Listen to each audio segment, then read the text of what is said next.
Most realtors think they need better tools to succeed in 2026, but the truth is, they're just missing the skills that actually make those tools work.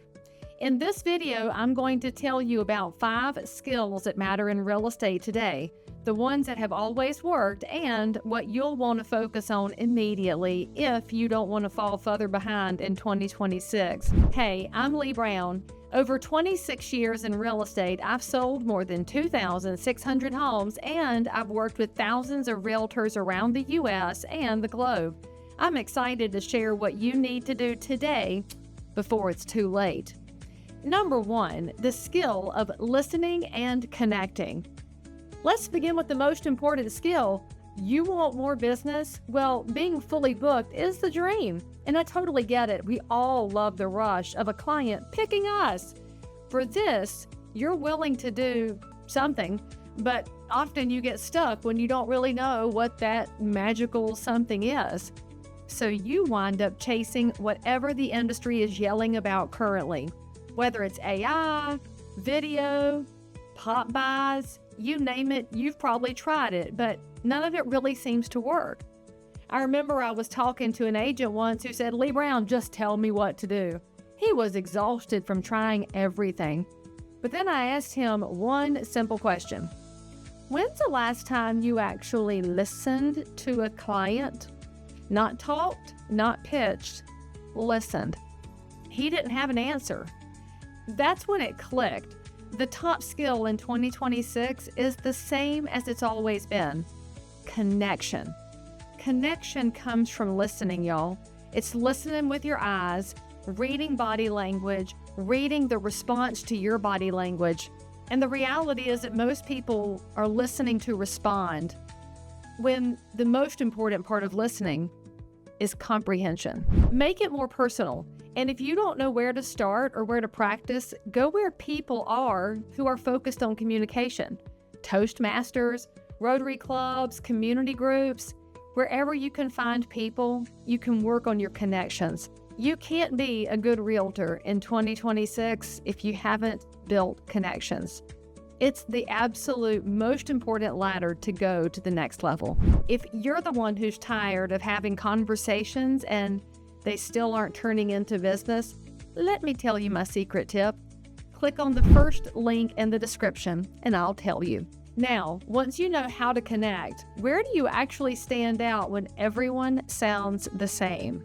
Well, that's number 2. It's the skill of going where other people aren't. Most agents today are doing the exact same thing. You're doing social content on the same platform, posting the same kind of content and sharing the same copy and paste strategies. They're basically making the same noise. And hear me, friends, when everyone looks or sounds the same, nobody stands out. That's the real problem we have in real estate. When I got started in the business, I used to receive recipes and calendars in the mail. Like literally everyone would mail me. I was on the master list. But then one day it just kind of stopped. And here's the part nobody talks about. The people in your community, they haven't stopped using recipes and calendars. It's just not how real estate agents market anymore. So what I want you to do is look at what worked in the past and what's working now, and then look at some of those ideas that nobody else is doing. Maybe you'll go there. That is Classic Blue Ocean Strategy, an excellent marketing book if you haven't picked it up. Now, the reason print often works is because it has a shelf life. It stays with them where social media disappears on their timeline in seconds. If you get your calendar on their fridge, honey, that might be there all year long. Get your recipe in their little file, and it could be there even longer. There are so many ideas like this that agents overlook. So if you'd like to know more about them, join my email list below, and I'm always happy to share. Now, even if you start standing out, there's still one question every client or potential client is silently asking. Why should I choose you over every other realtor? Aren't you all the same? Well, number 3 is the skill of differentiation. Let me just give you a reality check. Real estate is a competitive market, no matter what the DOJ says, and it's not getting easier. There are always new agents entering the market. There are new tools available, and there's fresh marketing happening every single day. So how would your neighbors know that you're the one for them? Well, think about it like this. Your business could be perceived as a shelf of identical cereal boxes, same color, same message, and same promises, fortified with vitamins. But if there's no differentiation, people will often grab whatever's closest or what's on sale. One of the best skills that you can sharpen is letting people know what makes you different. Yes, that different part of you, it's absolutely an edge. Perhaps your edge is your communication style or speed. It could be your knowledge of your community. It's how you listen, or maybe it's just your energy.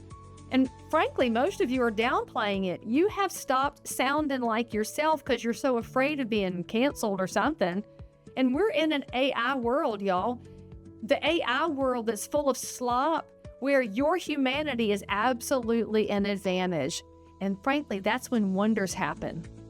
Now, even if you already know how valuable you are, none of that matters if nobody hears from you. Number 4 is the skill of consistent outreach. A lot of agents believe people aren't calling them because they're not good enough. And then all of a sudden you're eaten up by anxiety and insecurity, and you think, oh, I don't have the experience. I'm not visible enough. I'm not successful. Oh, nobody will ever use me. But that's usually not the truth. The real reason is much simpler. People just forgot about you. And of course, how will they reach out to you if they can't even remember your first or last name? Take it like your business. Your business is a contact in someone's phone. If it's just buried in thousands of contacts and doesn't show up, then you actually don't really exist to them. But you can change this through one of the easiest methods possible. Pick up your phone, open your contacts, and call your people. Hey, call the people in your database or call the people in your church directory. Just call people. And if you called them 6 months ago, call them again, because when you keep showing up on their caller ID, your name gets imprinted in their mind, and that makes a bigger impact than you even realize, even if you get sent to voicemail and even if they're texters. Finally, if you want to stop guessing and start knowing what actually works in real estate today, this last skill is everything. Number 5, the skill of knowing your market. Most agents operate on feelings and assumptions, not data. They feel like the market is slow. They feel like prices are going up. They feel like buyers aren't serious, but those feelings don't build confidence. Data does, and clients can tell the difference immediately. Think of it like this. You're trying to drive at night with no headlights on. You're moving, but you're guessing the whole time and frankly doing a lot of prayer. Well, that's what real estate looks like when you don't know your market data. You're moving, but you're guessing, and guessing creates uncertainty. The top agents in your market and mine, they don't guess. They know. They know what sold last week because they showed it. They know what's sitting on the market because they saw it in the system. They know what buyers are doing because they're out with buyers, and they know where prices are shifting because they're actively involved in negotiations. When you study your market every single day, when you're checking your multiple listing service, reviewing the hot sheet, going out to visit new construction, and hear me out, attending planning and zoning meetings, you will be the most informed person in your market. And that's not something you can do occasionally. This has to be a consistent discipline where you learn every day and it starts to accumulate. Then something powerful happens as that knowledge builds. You start speaking with confidence. And friends, confidence builds credibility.